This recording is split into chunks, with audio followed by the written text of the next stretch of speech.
안녕하세요. 여러분의 답답한 고민을 해석해 봅니다. 답답해 이진학 목사입니다. 여러분 노는 거 좋아하시죠? 저도 노는 거 참 좋아하는데요. 그런데 이 노는 것은요, 단순히 재밌는 시간을 보내고 또 우리가 짜릿한 그런 감정을 느끼고 또 어떤 즐겁고 재미난 시간을 보내는 것, 그것만이 노는 것은 아닙니다. 우리가 놀다 보면은 그 순간은 재미있지만 놀고 나면 상당히 피곤한 경우들이 많이 있죠. 그 이유가 뭐냐면요, 제대로 놀지 못해서 그렇습니다. 어떻게 보면 노는 것도요, 배워야 하고 어떻게 놀아야 하는지 훈련을 좀 해야 될 것 같습니다. 솔직히 음주 가문은요, 노는 것이 아니라 사람을 좀 지치게 하는 것 같습니다. 엄청난 에너지를 쏟는 작업인 거죠.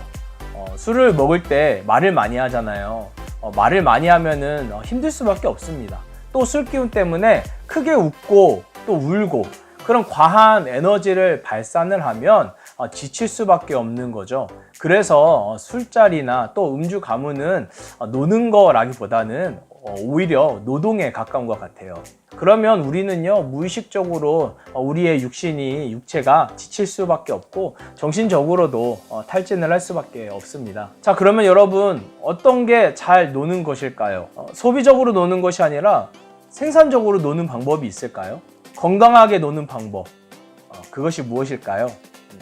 노는 것, 훈련이 필요합니다. 그럼 가장 기본은 뭐냐면요, 저는 질서라고 생각을 해요. 노는 것에 질서가 있어야 한다는 거죠. 시간에 대한 질서, 장소에 대한 질서, 그리고 사람에 대한 질서가 필요합니다. 노는 시간 반드시 지켜주셔야 합니다. 여러분들이 이성적으로 시간을 조절을 하고 판단할 수 있을 때 여러분들의 노는 시간을 조절하셨으면 좋겠습니다. 여러분들이 아무리 재미있는 시간 보낸다 하신다고 해도요, 만약에 그 시간이 지났으면은 아쉬워도 시간을 지켜주셨으면 좋겠습니다. 여러분들이 시간을 조절하지 못하면요, 여러분들의 몸의 리듬, 신체의 리듬은 깨질 수밖에 없습니다. 장소의 질서는 공간에 대한 문제인데요, 여러분들이 노는 공간은요, 최대한 여러분들이 편안함을 느낄 수 있고요, 정신적으로도 그렇고 영적으로도 여러분들에게 어떤 신뢰감과 안정을 줄 수 있는 곳이면 좋을 것 같습니다. 술집이나 클럽이 여러분들에게 그런 안정감이나 편안함을 주지는 않잖아요. 그래서 제가 술집과 클럽 같은 곳이 쉬는 곳, 노는 곳이 아니라 오히려 노동하는 곳이라고 이야기를 하는 이유입니다. 마지막으로 사람에 대한 질서는 어떻게 보면 쉬는 것, 노는 것에 있어서 가장 중요한 요소이기도 한데요, 여러분들과 함께 하는 그 사람이 참 중요합니다. 여러분들의 연약함, 그리고 여러분들의 부족한 부분까지도 다 이해할 수 있고 또 편안하게 여러분들의 그 마음을 이야기할 수 있는 분들이 꼭 필요합니다.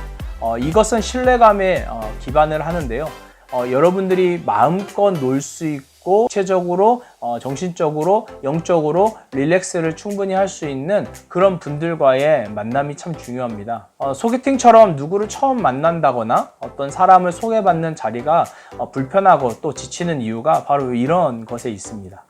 사람은 계속 달릴 수 있는 존재가 아니잖아요.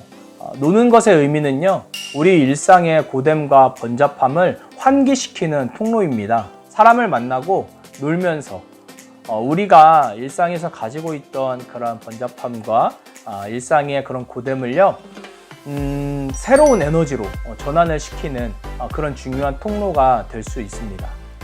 그래서 그런 생산적인 과정으로 우리가 놀 수 있다면 우리가 정말 유익한 시간을 보낼 수 있다고 이야기를 할 수 있는 거죠. 이 과정이 잘 이루어지지 않으면 그때 비로소 우리가 놀아도 육체가 피곤하게 되고 정신적으로도 무겁고 영적으로도 탈진을 하게 되는 겁니다. 여러분, 노는 것 정말 중요합니다. 잘 노는 것 여러분들 배우셨으면 좋겠고요, 잘 노는 과정을 통해서 여러분들의 일상이 조금은 더 유연해졌으면 좋겠습니다. 답답해. 다음 시간에 뵙겠습니다.